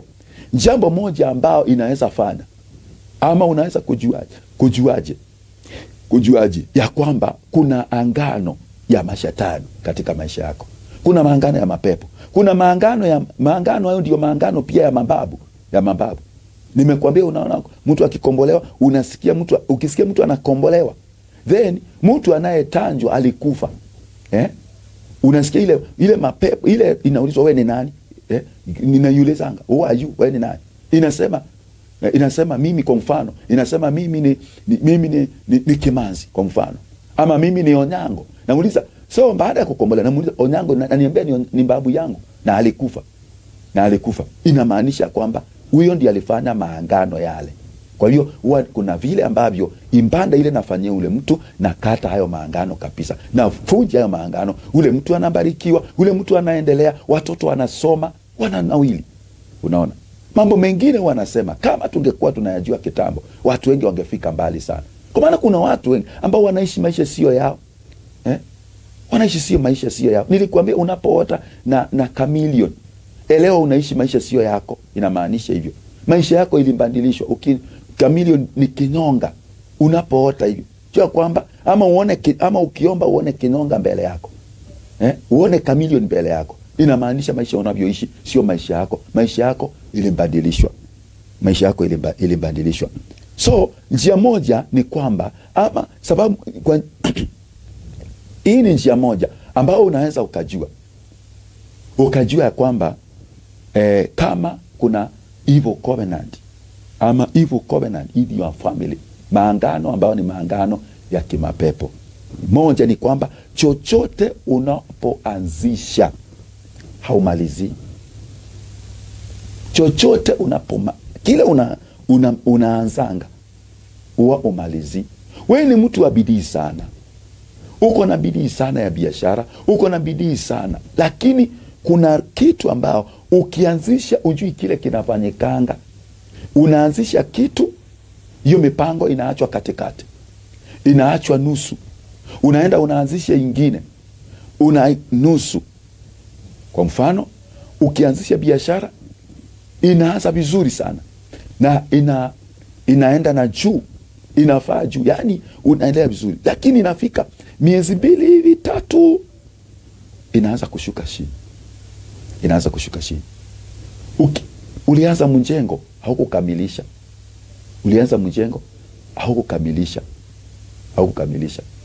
Ilifika katikati ukasimamishwa kazi. Ama ulienda ukamwanga mawe. Ulipoenda kumwanga ile mawe, ujui kile kilifanyika. Hata hiyo mambo ya wengine ulienda tu ukamwanga mawe. Ama ukatengeneza matofali. Ujui kile kilifanyika wakati ulitengeneza matofali. Hiyo ya kujenga kitu, hiyo ya kujenga ilitoka kwa akili yako. Ukasikia roho ya kujenga imetoka. Imetoka. Unaona? Ulikuwa una mpango wa kwenda ng'ambo. Visa ni jambo lingine. Ulikuwa una process mambo ya visa, ujui kile kilifanyika. Ama ulichukua na mambo kitu ingine, ama yule ambaye alikuwa kupeleke nini, unaona, akakumblock, tatizo ikaingia. Inamaanisha kuna maangano yale iko pale. Unaona, unajua ni maangano ya kuzunguka mahali pamoja. Kwa hiyo wakati umeanzisha hiyo maangano imesimama, ikasema huyu mtu hakuna mahali ataenda. Yes. Ikasema hakuna mahali utaenda. Yes. Nini ingine? Education. Unapoona ya kwamba yes, shule ulisoma au kumaliza, na una sababu nzuri ya kutomaliza. Hakuna sababu nzuri. Na unaona pia ni kama watoto wako pia wanalenga pale, hawasomi. Unaona? Nikawa nafanyia familia nyingine mtu mmoja ukombozi, mwanaume. Unaona? Mwanaume ananiambia kwamba mtoto wake anakataa shule. So, na imagine ni grade 3, anakatalia shule hapo. Nikifanyia ukombozi anasema, unaona, wanasema sisi ni mababu. Huyu mtoto hatasoma, hata yeye nikaambiwa hata yeye nimuulize. Hata yeye nikaambiwa nimuulize, alifika form 2. Hata yeye muulize hakusoma, alifika form 2. Sisi hatukusoma, kwa hivyo hata yeye atasoma. Sasa unaona? Wanasema ni maroho za mababu. Kwa nini? Ni maangano. Hii maangano lazima ifunjwe. Hautaishi maisha yao. Kile kilio wamaliza. Lazima usimame useme kwamba kile kilimaliza mababu zangu, hakitanimaliza. Kile kinamalizanga boma ya kwetu, hakitanimaliza. Hayo maangano nitayafunja. Nitatafuta huyu mtumishi wa Mungu, aende anifanyie ukombozi. Tufunje hayo maangano katika jina la Yesu Kristo. Na pia wanasema hiyo namba ambayo iko hapo ni namba ya kujiunganisha na madhabahu. Na nikasema kwamba ukitoa sadaka yako na kupigia simu kesho, si leo, na kesho na kupigia simu, tuombe na wewe. Tuombe na wewe. Hiyo namba iko hapo pia ni ya kujiunganisha na madhabahu. Mimi unaweza sema mtumishi wa Mungu, nataka uniombee jambo hii, Alafu sasa katika hiyo namba iko kwa screen. Hiyo imeandikwa for prayers and support. Unatoa sadaka yako, 1,000, 2,000, 500, 200, hata 100, kile ambacho Mungu amekujalia nayo katika jina la Yesu Kristo. Unaona, masomo. Nimesema kwamba hakuna familia ambayo Ikuzaliwa watu wa kusoma. Lakini unapoangalia unaona kwenu hakuna mtu alikanyanga secondary, ama hakuna mtu alimaliza form 4. Walikuwa wanakuja form 2, form 3, form 2, form 3, mwingine form 3, form 4. Hata hakufanya mtihani. Si magonjwa. Wengine wanakataa shule. Alafu hii mambo si kawaida. Mambo si kawaida. Mambo si kawaida. Na ndiposa unaona kwamba nasema kwamba unapokuja siku hiyo ambayo ni siku ya Tuesday, ndio siku ya one-on-one, ndio siku ya huduma. Naangalia maisha yako na macho ya kiroho. Nakwambia kile kinakukula ni hiki. Kama ni maangano, tafuja maangano. Kama ni madhabahu, nafuja madhabahu. Kama ni kuna wengine unapata kwamba ni problem, unapata kwamba ni jina. Niliwaambia jina, kuna majina mengine inabeba madhabahu. Usichukue jina hivi kawaida. Kuna majina mengine inabeba madhabahu. Unaona? Hiyo jina ninaitakasa, ninaikomboa, na hiyo jina inakuwa inapata kibali. Ama nakupea jina mpya kama Yakobo. Yakobo alipewa jina mpya akaitwa Israeli. Una remain na hiyo kwa Injili, lakini nimekupea jina mpya. Na hii jina mpya pia unajua jina mpya. Jina mpya wewe sema kwamba mimi nakataa jina, najiita hii jina. Kuna watu wengine wanajua, wanaona hii jina niko nalo si jina zuri. Sasa yeye anakataa. Anasema kuanzia leo, kwa mfano, sitaitwa Mboi. Sitaitwa Mboi. Kwa hiyo nitakuwa naitwa Emmanuel. Sawa. Nataka unjue jambo moja. Uwezi ukajipea jina. Jina linapeana na mtu ambaye ako na spiritual authority. Tafadhali mtazamaji, nimepatana na watu wananiambia, unajua nilikuwa naitwa jina fulani. Ninapo muombe, wakati ambapo ninamwangalia kiroho, namwambia kile kinakusumbua ni jina. Namuuliza unaitwaje? Ananipatia majina, namwambia hapana. Kuna jina hujaniambia. Ananiambia kuna jina nilikuwa naitwa, lakini hiyo jina niliacha kuitwa. Hiyo jina nililikataa. Namwambia hata kama ulikataa, hauna authority ya hiyo jina, ukatae wewe. Wacha tuende vizuri. Hiyo jina uko nayo ni wewe ulijiita, sio ulijiita. Uliitwa na wazazi wako. Wako na authority over you. Wazazi wako mama yako ama baba yako walikubaliana. Unaona? Walikubaliana. Wakasema huyu mtoto tumuite hii jina. Tumuite Wanjiru. Unaona? Tumuite Wanjiru, tumuite Mwangi. Kwa hivyo tuko pamoja. Biblia inasema kwamba Yesu kwa maana alinyenyekea. Philippians chapter 2 verse 1. Hadi kifo cha msalaba Mungu alimkirimia jina liko juu ya majina yote. Alimpatia jina. Mungu Baba akampea jina liko juu ya majina yote, ili kwa jina la Yesu kila ngoti lipingwe. Yani Yesu mwenyewe hakujipea jina, alipewa na Mungu. Yakobo Mungu ndiye alimpea jina. Malaika alimwambia utaitwa Yakobo, tena utaitwa Israeli. Kwa hiyo ni lazima uelewe, kama ni jina linakusumbua, ama kuna madhabahu inabeba jina na majina mengine pia inabeba covenants. Unapata kwamba jina ya mtu uliitwa, kama jina ya mtu uliitwa alikufa na njaa,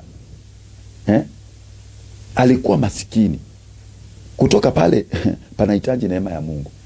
Unahitaji mtu ako na authority akupee jina na aondoe hiyo, lakini si wewe.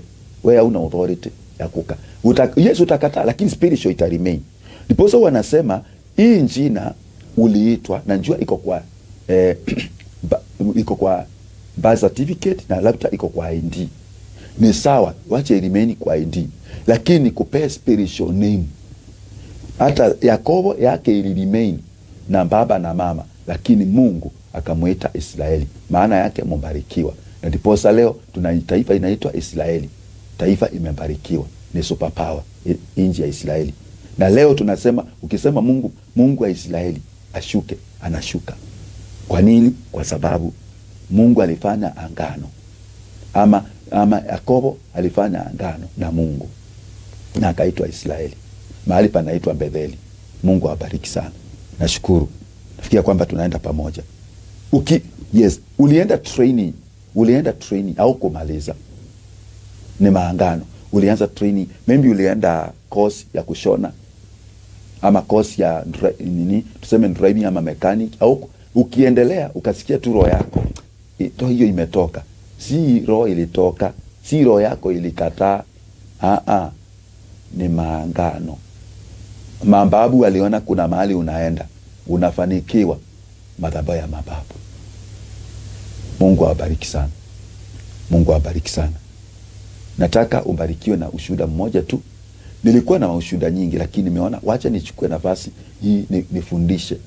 Nichukue nafasi nifundishe. Nilikuwa na maushuhuda, nilikuwa nimeandaa maushuhuda mengi na maombi ya ukombozi. Lakini nikaona leo wacha niweze kufundisha. Lakini nataka tumbarikiwe na ushuhuda mmoja. Na ukombozi na ushuhuda mmoja, alafu nitakuombea tukielekea kumalizia katika jina la Yesu Kristo. Yes. So karibu.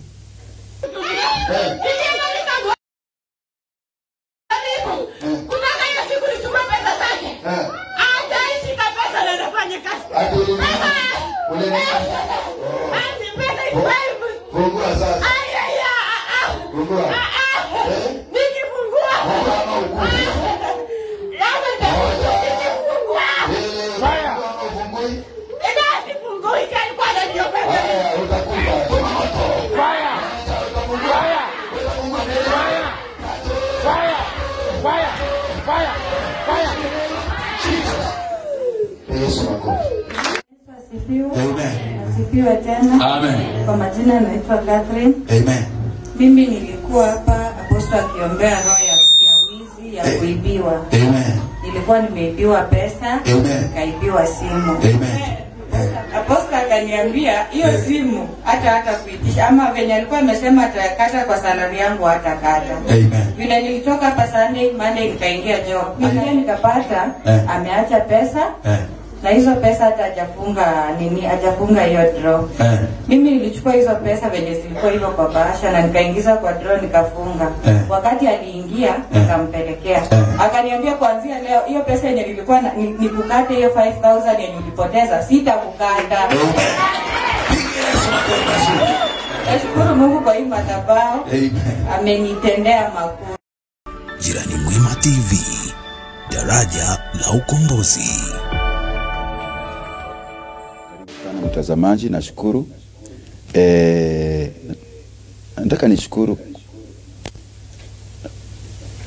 Nataka nishukuru kwa sababu ya wema wa Mungu.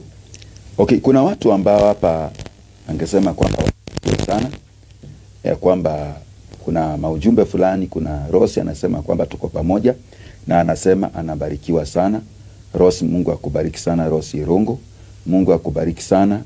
Stanley Ingolo anasema kwamba kweli hii ni daraja ya ukombozi. Yes, Mungu akubariki sana. Pia na Mungu awabariki sana na wapinganie. Connected Baraka Tony anasema kwamba connected, anasema abarikiwe. Connected, yes, anasema kwamba tuko pamoja. David Mushindi from Kitengela anasema tuko pamoja. David, barikiwa sana. Yes, nafikiri huyo ni mungeni, ni mara yake ya kwanza. God bless you IV. Naona kwamba anasema Olowato you are on the right platform to be helped but not in shillings. Instead asking for prayers and you will be healed totally. He is a true servant of God. He has saved and healed many. Next time, yes. Anasema, yes, next time you will be here and it will be a testimony. Have faith and you will witness what I'm telling you. Thank you. God bless you IV. Ana encourage watu pia. Yes. Anasema kwamba yes, Jacinda, naona Jacinda anasema I'm connected. Anasema tuko pamoja. Triza, Mungu akubariki sana. Triza wa Malwa pia anasema tuko pamoja na anabarikiwa mahali ambapo ako. Yes, naona kwamba yes, anasema kwamba ni Ani, mwingine anasema ni Ani, tunambarikiwa. Mbarikiwa sana hani mahali huko.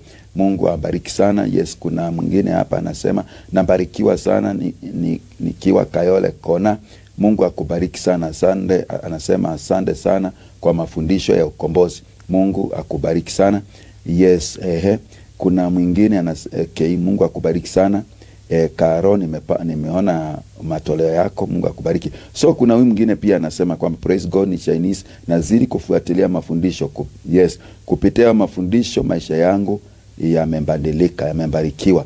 Yes, kuna mwingine hapa anasema anasema kwamba na kuona mtumishi wa Mungu nikiwa hapa Kasarani. Eunice, Mungu akubariki sana Eunice. Yes, so nashukuru tunaendelea vizuri, na tulikuwa nimesema kwamba nataka nikamilishe na maombi, ama nimalizie na maombi, lakini nimesema kwamba kama mambo tutaendelea pia kesho tutaendelea katika jina la Yesu Kristo, na tutazidi kubarikiwa. Yes, kwa hivyo karibu sana Jirani Mwema TV. Nimekwambia kwamba ni daraja ya ukombozi. Ni daraja ya ukombozi. Hii inaongea tu ukombozi. Inaongea ukombozi, uponyaji. Yes, na kwa sababu Yesu Kristo alikuja ili atuletee ukombozi, ili aweze kutukomboa tusiangamie. Maandiko inasema jinsi John 3:16 kila mmoja anaijua. Inasema kwamba jinsi Mungu aliupenda ulimwengu akamtoa mwana wake wa pekee, ili yule amwaminie asiangamie bali awe na uzima wa milele. Yes, na nasema kwamba kataa kuangamia. Mungu alitoa mwana wake wa pekee. Yes, so ninasema kwamba njoo ili ukaweze kufunguliwa. Njoo one on one, kuja kwa ibada. Ibada zetu ni zile umeona pale, ni za ukombozi. Kuna kuanga na ukombozi ambao si wa kawaida, yani ukombozi hata hakuna kuwekelewa mikono. Ukiingia tu ukikanyanga tu kwa kanisa ya Apostolic Kilole Church, kukanyanga tu unaanza kukombolewa, unaanza kufunguliwa. Kuna watu ambao wanatoa maushuhuda, yani mtu hata anjaombewa anasema niliingia tu hapa, nilipoingia na hiyo ni shida. Anasema kwamba nimeumwa na kifua kwa miaka 10, lakini nimeingia tu hapa na hata hakuna kuombewa. Ameingia tu kufumua tu hewa tu ya madhabahu tu, kuingia tu katika, kwa sababu Mungu ameona imani yake. Anapokanyanga tu hapo tu kuingia na anjaombe, anashuhudia uponyaji, anashuhudia ukombozi. Usikumbali kuendelea kuteseka. Nimesema kabla useme nimefika mwisho, kuja. Kabla useme nimefika mwisho, kuja.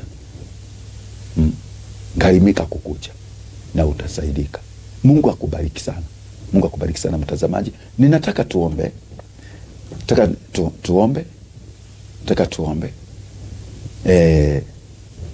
Mafundisho haya ninafundisha kulingana na ninaenda kulingana na neno la Mungu, ili unapoona kile kinafanyika uelewe kile kinafanyika. Ninapokuambia Mungu anaponya kanza, Mungu anaponya ukimwi, uamini Mungu anaponya, anaweza, hakuna jambo ngumu. Mungu anaponya wazimu, Mungu anaponya wazimu. Anaponya wazimu.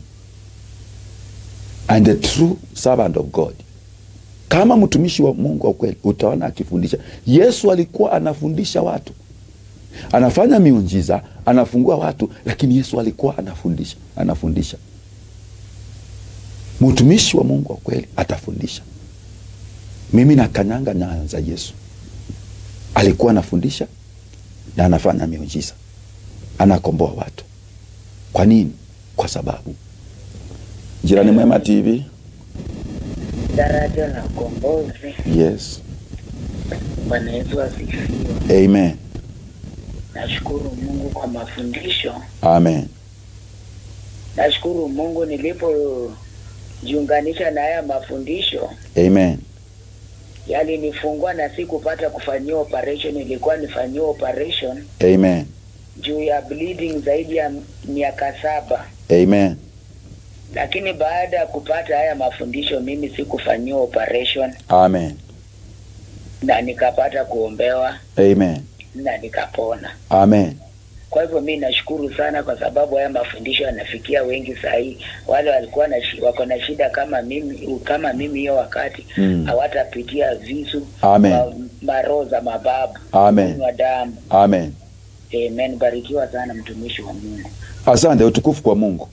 Ndipo nasema mtazamaji, nasema njoo tu. Njoo.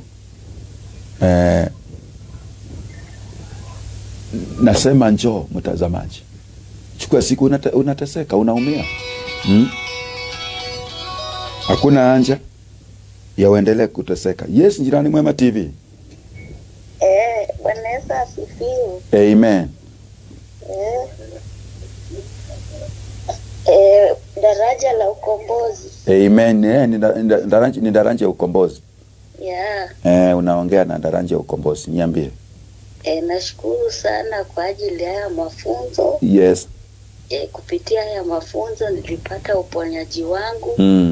Nilifaa kufanyiwa hip replacement lakini sikufanyiwa. Amen. Nilikuja maombi na kwenda Kenyatta ikakuwa cancelled na namshukuru Mungu. Amen. Na pia kupitia hii ukombozi kazi nikapata. Amen. Baada ya kung'ang'ana miaka mingi. Yes. Nikapata kazi ya serikali, nashukuru Mungu. Amen. Mungu akubariki sana kwa hiyo ushuhuda umetia wengine moyo. Amen. Ndipo nawaambia karibu. Mimi naitwa Apostle Jose Mwendo ama niite daraja ya ukombozi. Ni Shanice. Barikiwa sana Shanice. God bless you. Asante. Amen. Usiku mwema, Mungu akubariki na akufungulie milango zaidi. Amen. Amen. Never lack in Jesus name. Amen. Haya. Yes, mtazamaji, Mungu akubariki sana. Nashukuru Mungu hao wamepinga simu na wana ushuhuda. Ni wale ambao walifika katika mikono yangu na nikawaombea wakiwa na matatizo tofauti na wakafika katika daraja ya ukombozi. Ndio nakwambia kwamba hii inaitwa Jirani Mwema TV, daraja ya ukombozi. Kwa hivyo barikiwe sana. So nataka kwamba tukaombe na wewe. Ningetaka tukaweze kuomba. Unaweza ukanguza TV yako. Unaweza ukanguza TV. Na yes. Na utapona. Utafunguliwa katika jina la Yesu Kristo. In the spirit, kiroho, katika ulimwengu wa kiroho. Niko hapo huko. Ninakuwekelea mkono. Nikitangaza ufunguliwe, nikitangaza ukombolewe. Kwa hivyo naomba kwamba tukaombe pamoja. Baba, katika jina la Yesu Kristo, ninakushukuru, ninasema asante. Asante, wewe ni Mungu mwenye uwezo na Mungu mwenye mamlaka. Wewe ni Mungu mwenye nguvu. Nimeona ukitenda makubwa. Nimeona Mungu ukiponya. Nimeona Mungu ukiponya wazimu. Nimeshuhudia na macho yangu Bwana viwete vikitembea kwa utukufu wa jina lako Bwana. Nimeshuhudia Bwana magonjwa yasiyopona Mungu ukiyaponya, ukiheal incurable diseases for your glory. I thank you Lord and I worship you. Nasema ni asante kwa mafuta ambayo Bwana, ambao Mungu umenimwangia. Nashukuru kwa mamlaka na uwezo Mungu umenipatia kwa ajili ya kukomboa watu wako. Kama vile Mungu ulimtuma Musa, ukamwambia Musa, nimesikia kilio cha wana wangu wa Israeli. Nimeona mateso yao, nimeona mambo wanaopitia, na basi nimeshuka na kutuma ukawakomboe kutoka kwa mikono ya Farao. Baba, katika jina kula Yesu Kristo, ninaombea huyu mtazamaji wangu. Mungu kamkomboe mahali ambapo anavyonipata. Ninaachilia uponyaji, ninaachilia uzima, ninaachilia neno lako, naachilia malaika. Naachilia malaika wa ukombozi kwa jina la Kristo. Naachilia malaika wa ukombozi kwa hii nyumba. Ninaachilia malaika wa ukombozi kwa watoto. Ninaachilia malaika wa ukombozi kwa hii familia. Katika jina kula Yesu Kristo, ninatangaza damu Yesu Kristo ikasimame Bwana siku ya leo. Ikasimame Mungu jioni ya leo. Katika jina la Yesu Kristo, ninakatakata kila minyororo ya maroho ya madeni, kila minyororo ya maroho ya umasikini, kila minyororo ya makari mazea, la makando robozaya, kila minyororo yote ya giza, ninaikatakata sasa hivi.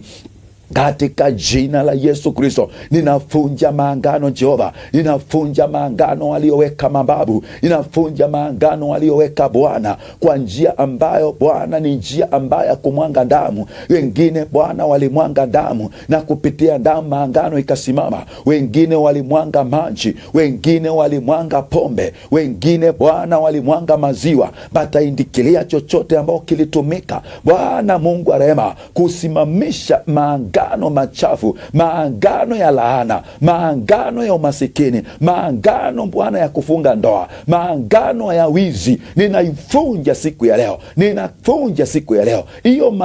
Hiyo damu ikachomeke, kwa maana katika ulimwengu wa kiroho iko hiyo pombe ikachomeke. Kila boma ambao ilipandwa pombe Bwana, wanaume wakapandiwa pombe, wanawake wakapandiwa pombe, ninaing'oa kwa jina la Yesu. Nafunja maangano ya pombe, nafunja maangano inayofanya hii familia wasielewane, nafunja maangano ya wachawi na wanganga, nafunja maangano Bwana iliyowekwa na washirikina katika jina kuu la Yesu Kristo. Kile ambao kina maangano ambayo inaongea Bwana kwa mtazamaji, inaongea kwa huyu mtazamaji Bwana, mahali ambapo ananipata, hayo maangano nayafunja kwa mamlaka ya damu ya Yesu, kwa mamlaka ya damu ya Yesu Kristo, na kwa mamlaka ya mafundisho ya neno lako, katika jina kuu la Yesu Kristo. Nafunja hizo minyororo, nafunja maangano za watu waliokufa, nafunja maangano ziliingia kupitia traditional marriages and the customs,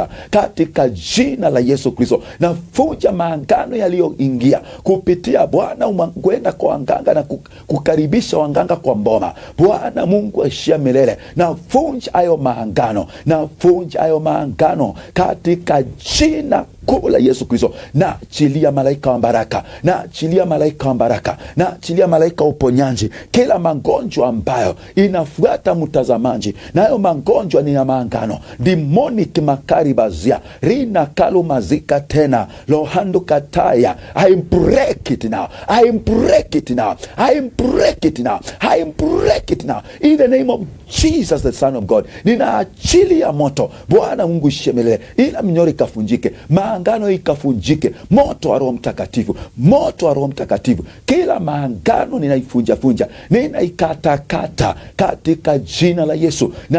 Na kutambiria mtazamaji ya kwamba kile kinamalizanga kwenu, kile kinamaliza watu wa kwenu, akitakumaliza katika jina la Yesu Kristo, katika jina la Yesu Kristo. Kile kilimaliza mababu zako akitakumaliza. Utamalizwa na maroho ya mandeni, hautamalizwa, utakufa kupitia anjali, hautakufa kifo cha mwanadamu katika jina kuu la Yesu Kristo. No premature death. Kila maangano inaondai damu Bwana, through bleeding, through makato ribazika ni mazaya, kupitia njia zote wanaondai damu, ninafunja hayo maangano ya damu kwa jina kuu la Yesu Kristo. Nafunja maangano ya pombe kwa jina la Yesu Kristo. Yale maroho inaitisha pombe na vitu vingine Bwana, nafunja katika jina la Yesu Kristo. Mwana wa Mungu eshemelele, ninakushukuru Mungu nikisema ni asante. Pokea sifa na pokea utukufu. Umeshuka kwa huyu mtazamaji, umeponya huyu mtazamaji, umefungwa huyu mtazamaji,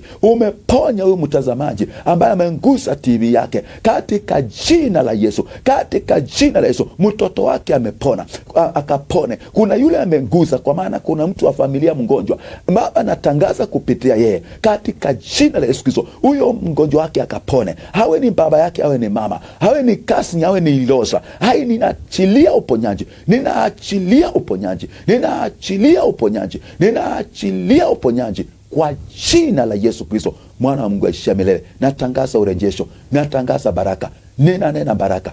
Umbarikiwe sana, umbarikiwe ukitoka mtazamaji. Ninakubariki siku leo. Mbarikiwa ukitoka, mbarikiwa ukiingia, mbarikiwa ukiingia, mbarikiwa mjini, umbarikiwa mashambani. Hautatoka Nairobi, utatoka mjini na haibu. Katika jina la Yesu utaitwa mbarikiwa, utaitwa mbarikiwa. Zile vitu ziliwekwa kwa gate yenu ya kwamba wakasema hakutaingia baraka, hakutaingia ngari, ya kwamba mtu anakuja Nairobi anapata mali na inaishia Nairobi, anaingia mjini na Nakuru, ama uko na Nakuru, ama uko Mombasa, mahali unanipata huko, na unapata ya kwamba watu wa familia wao wanapata mali wakiwa mjini, lakini akienda kwenda nyumbani hana kitu, kwa maana kuna vitu vilipandwa kwa mboma, kuna maangano kwa mboma, kuna vitu viliwekwa kwa gate. Ninazing'oa sai. Mungu kamwambia Yeremia, nimekupa uwezo wa kung'oa, kuharibu, kumbomoa, kisha kupanda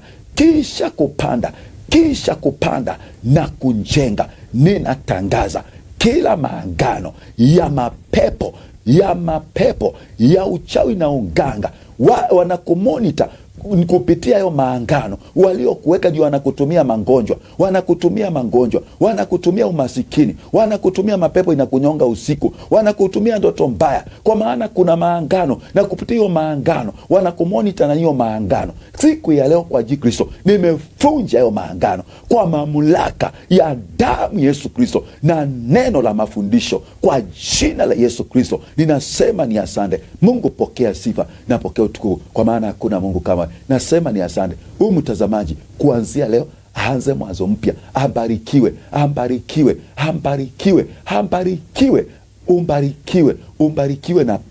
Umbarikiwe na pesa, upate kazi kwa jina la Yesu. Kila maangano yafanya usipate kazi, umekaa miaka 5, miaka 4, miaka 3 bila kupata kazi, inatangazwa maangano na ifunja kwa jina la Yesu. Kila maangano ukipata pesa ikusaidii, inaimbwa, inaenda na magonjwa, inaenda kwa njia ueleweki, na funja hayo maangano kwa jina la Yesu, na funja hayo maangano kabisa kwa jina la Yesu Kristo. Nasema umbarikiwe. I bless you. Umbarikiwe. Maadui zako waimbike, wanaopingana na wewe waimbike, wanaoteta na wewe waimbike. Mungu, Psalms 35 verse 1, it is your verse. I declare, may God contend with those who are contending with you. May God fight with those who are fighting with you. Ninamaanisha Mungu atete na wanaoteta na wewe, na apingane na wanaopingana. Kuanzia saa hii Mungu atakupingania. Kuanzia saa hii Mungu atakutetea. Kuanzia saa hii vita sio zako, na kutangazia na kukwambia vita sio zako. Mungu anaenda kukupingania katika jina la Yesu Kristo. Usiku wa leo na kufunika damu Yesu, ulale usingizi ambao ni usingizi ambao umejaa uwepo wa Mungu. Na achilia uwepo wa Mungu na neema ya Mungu na malaika wa Mungu kwa nyumba yako. Baraka watoto wako waende wasome katika jina la Yesu Kristo. Wewe ambaye unang'ang'ana na school fees, na achilia malaika wa utajiri, malaika wa pesa akufungulie milango kwa jina Kristo. Watoto waende shule. Wewe unataka kujenga, uende ujenge. Umbarikiwe na pesa, umbarikiwe na pesa, umbarikiwe na pesa, umbarikiwe na pesa, umbarikiwe na pesa, umbarikiwe na pesa, umbarikiwe na pesa kwa jina la Yesu Kristo. Na ni kwa jina la Yesu Kristo nimeomba na nimeshukuru. Amen. Amen. God bless you mtazamaji. Mungu akubariki sana. Siku mwema. Bye. Yes. Jirani Mwema TV, daraja ya ukombozi. Tuko 24/7. 24/7. Yani 24 hours. Kuna mambo inaendelea. Maushuhuda, maukombozi na mambo mengine. Utaendelea kuelewa. Kwa hivyo karibu sana. Karibu sana. Hata kama ni usiku, fungua, ukilala ukiamka, angalia Jirani Mwema TV, utabarikiwa. Nyimbo ziko pale ni za baraka. Mafundisho ni ya baraka. Maombi ni ya kuinuliwa na ukombozi. Mungu, God bless you. Amen. Amen. Bye. Unatazama Jirani Mwema TV, daraja la ukombozi.